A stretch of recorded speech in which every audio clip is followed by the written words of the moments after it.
morning, YouTube. Welcome to another ramble. The YouTube voice again. It's kind of. I feel like I didn't change that much for this one. Okay, Varlamore tweaks and drop rate. So I want to cover this, and then I also want to make another ramble later talking about the Project Rebalance, like elemental and ranged weaknesses. I'm real like most of you probably already saw the Coxie video on it, which is just a very nice, concise explanation on the whole thing, but I do want to share my thoughts on it because I obviously have some thoughts to share, so it should be pretty juicy. But we'll just cover this one first because apparently there was like changes made April 3rd, as we see right here. Is my cursor up? And then there was also changes April 4th, which is literally today. So let's just read this. And oh wait, where's the chat at? Where's the chat? There you guys are. Okay, I'm gonna cover this then. We can see that sexy chat. Okay, well, actually, let me just cover this then. And we can like kind of, maybe it doesn't, yeah, I'll just keep it like this, whatever. We're just gonna have to deal with it. Those much anticipated drop rates for Perilous Moons and Coliseum are here along with more Varlamore tweaks and a peek at next week's update. Mods, just watch the chat and don't be careful, just keep your eye out. All right. Feedback and upcoming changes, 4th of April. We're back regarding the most recent update and what our plans are for the next changes regarding content within the Coliseum. Before we jump in, we want to stress that these are proposed changes, but we are open to hearing feedback from you all beforehand. Modifiers. The team has seen plenty of feedback since first part of the Shining Kingdom release, but the focus in our recent discussions revolves around Civitas Illa Fortis iconic landmark. We've been discussing just how we can modify these modifiers to make the Coliseum feel better for everyone. Let's take a look at what we're going to change. Bees. Given a longer delay before they respawn. Given a longer delay before they move to their next tile, and look to improve the visibility of bees. Thank you. Yes, do that. Okay, I will still never take bees. Bees is just the worst. It's just so well, I don't know. Maybe if it's like a super long delay. It depends on what longer means. I wish they didn't poison you either. It's so stupid. Like, I'm forced to bring a Sandview. I guess it's really not that bad. It's really not. But, yeah. Doom. There will now be 3 tiers of Doom. Each tier will allow you to take up to 15, 10, or 5 stacks of Doom, respectively, before meeting your end. Doom will now reset back to 0 stacks at the end of each. This is amazing, by the way. This is, like, basically a free modifier now, if you're decent enough at the boss, because I've taken Doom for a couple bosses, because like you never take Doom before the final boss. Some psychopaths occasionally do it at like wave 11. I've done Doom like 2 or 3 times on the boss, and it's actually pretty chill because you had 20 at that time, and I don't think I ever got below like 13 total hits. So 15, and you know, like I probably would have ran out of brews anyway. So 15 is really nice. 10 is like obviously more advanced, and then 5 is like you're, you know, giga chatting up and you have it all down. Because I'm pretty sure during the waves, like I mean, you could literally take Doom wave 1 and you're just giga chilling basically because it just resets every wave. That's amazing. So Doom is now basically free, at least the first one. Second one's not free, but it's close. So this is really nicely balanced, I believe. Doom will now reset. We're removing the Soul Reaper Axe and Divine Potions from adding 2 stacks of Doom. Thank God. Makes perfect sense. Okay, Myopia. Remove the ability to auto-cast spells. No. That's fine. Myopia was so free because you just blood barrage everything like a noob. That was my strategy.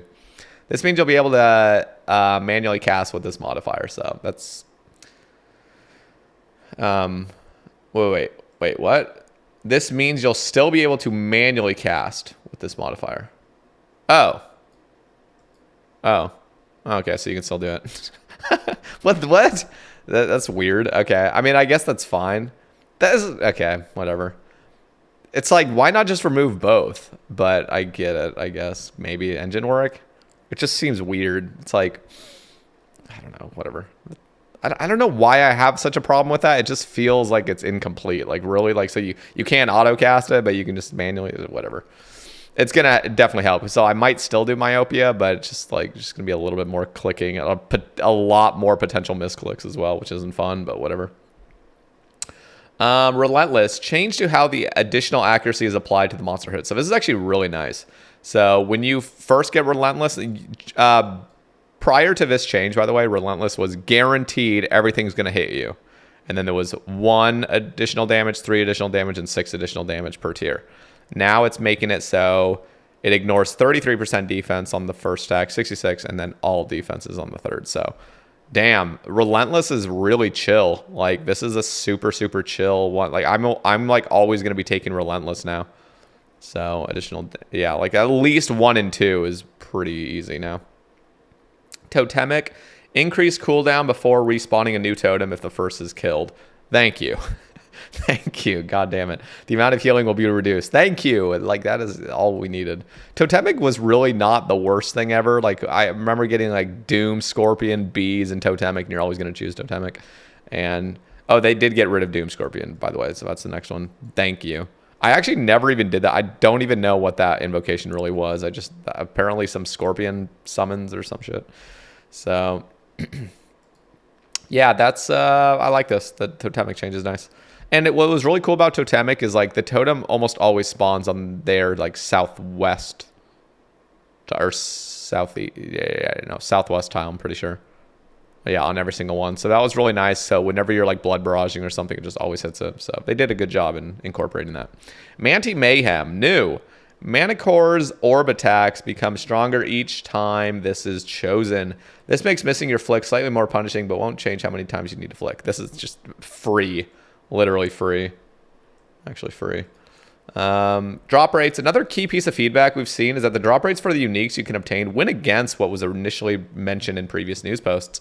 Although things can change between an initial pitch, later news posts, and sometimes even before a release, it's completely understandable that the information we present is what you will attach to.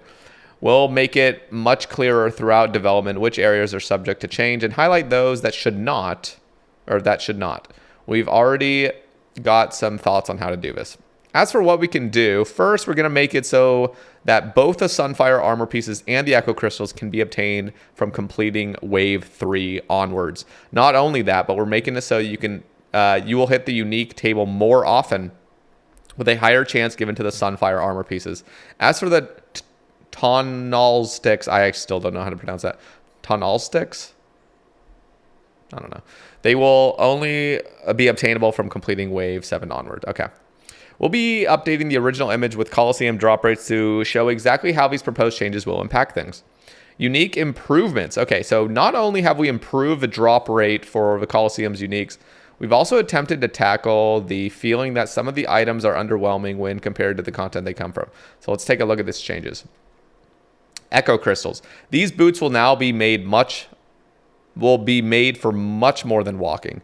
As when you convert the Guardian boots to the Echo boots, they will now be a permanent change, regardless of if you have charges or not. We're also giving you the ability to turn off the Echo Crystals effect. Thank you. I felt like I actually had an option of getting an Echo Crystal and I failed the wave, so I actually never got one. So I didn't know how these exactly worked, but the fact that they didn't already work like this is kind of concerning, but that's good they're changing it. Which means you can really pick and choose your moments to punish your enemies.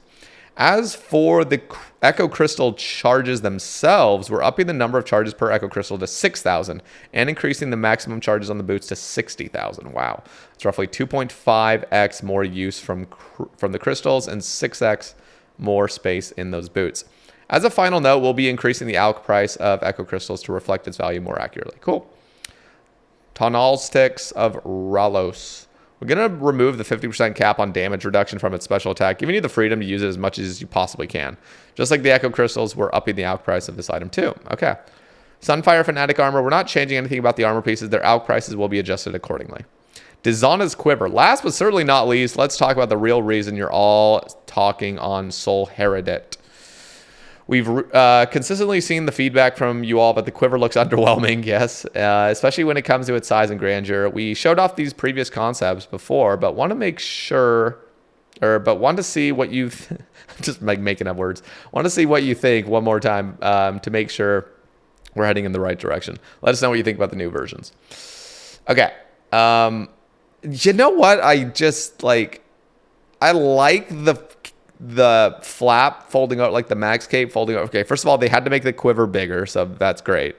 Now that it's bigger, I still like the flat, but why is it so low? Like, why can't the shoulder of the max cape still be there and then it droops right here? You know what I mean? Like, why is it drooping like legitimately 6 inches down the back first? Does anyone like understand what I mean? Like, why can't the max cape, instead of starting right here, you know how like kind of traces right here? Why can't it start right here and go down like that? You know what I mean?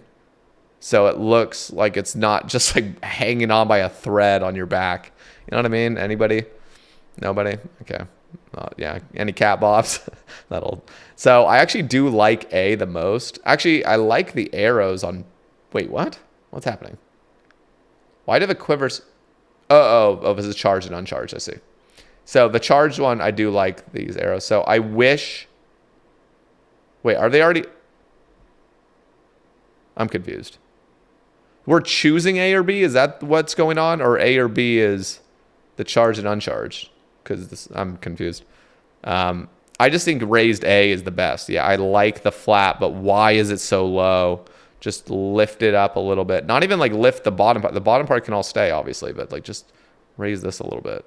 Anyway, my personal take. Hunter's Rumors drop rate. So I haven't actually done any Hunter's Rumors yet. One area we forgot to include in yesterday's update when talking Varlamore were the drop rates for Hunter's Rumors. So not only are we going to give you the rates for the uniques, but we're also going to give you the drop rates for the creature parts when doing a rumor. Please remember these are just the drop rates and aren't guaranteed after X creatures hunted. So Guild Hunter outfit pieces are 1 in 50. Huntsman kit 1 in 50. Quetzal pet 1 Quetzal, excuse me. Or what's it? Quetzal? I don't know. Do you guys say Quetzal or Quetzal? Let me know down in the comments. 1 in 2,000 or 1 in 1,000. I was just thinking of 2,000 because I'm pretty sure that's what Bazillogist is at. Rip. Enhanced Whistle Blueprints 1 in 50 and Perfected is 1 in 50. Interesting. Creature drop parts. Box traps 1 in 50. Pitfall 1 in 15. Butterflies 1 in 75. Birds 1 in 20. Deadfall traps 1 in 15. Tracking 1 in 15. Falcon 1 in 10. Herbivore 1 in 7, and Lizards 1 in 25. I'm reading these out loud because there are probably people listening to this on Spotify. So if you guys like listening to the rambles, be sure to go down in the description, follow it on Spotify down there. Also, drop a like on the video while you guys are at it. I'm literally live right now. My Twitch audience is like, what are you saying? We really appreciate everyone's time, feedback, and patience with this new, exciting content. Okay, so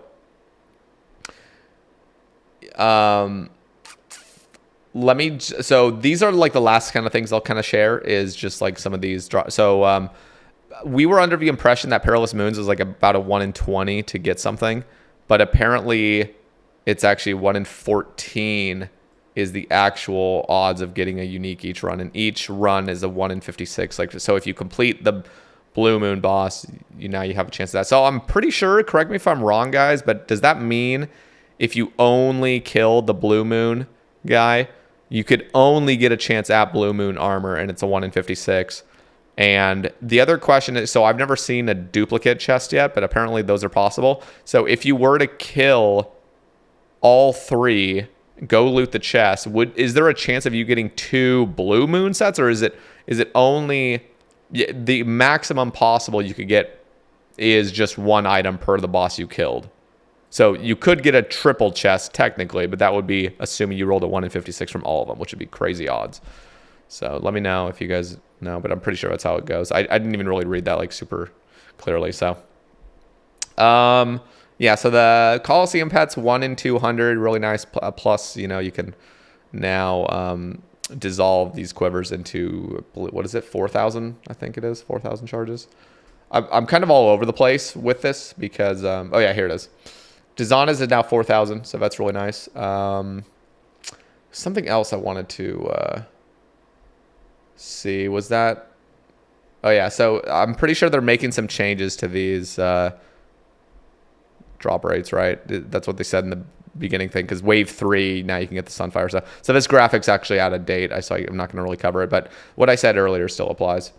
Yeah, so they also made some great changes to Moons of Peril, by the way. So I did make a ramble talking about like my thoughts on Moons of Peril. They made some great changes. One is you don't have to bring a Sea Halley. So let me just pull up my game. So as you guys see, I know the chat's like right in the way, but I do bring claws now because clawing the blue moon guy is actually way better than like bringing a Sea Halley for anything, because you really want to, if you have max gear like I do, you really want to try to one down that ice phase like really just quickly, because there's just so much stalling. Like both of his special attacks, you're not doing any damage. You're just like sitting there doing nothing. So you really want to just get out of that boss as fast as possible. So claws are now the move, because claws apparently just like every hit spot you're doing just deals more damage. So claws. Rapier for Eclipse, I realize, so you're not just scything it. You definitely want to yeah, the alert. Oh god, the alerts are off. What up, Angelic? Thank you for the 5 months. So yeah, I think a lot of the changes were nice. The only problem is like in the Blood Moon place, like when you spawn in with the Jaguars, like it's still, for some reason, it's still like freaking out, because like it'll show you to go to one and then it'll show you to go to the other, and then I'm pretty sure like everything's like a tick delayed like afterward. So it's kind of weird. I haven't used it.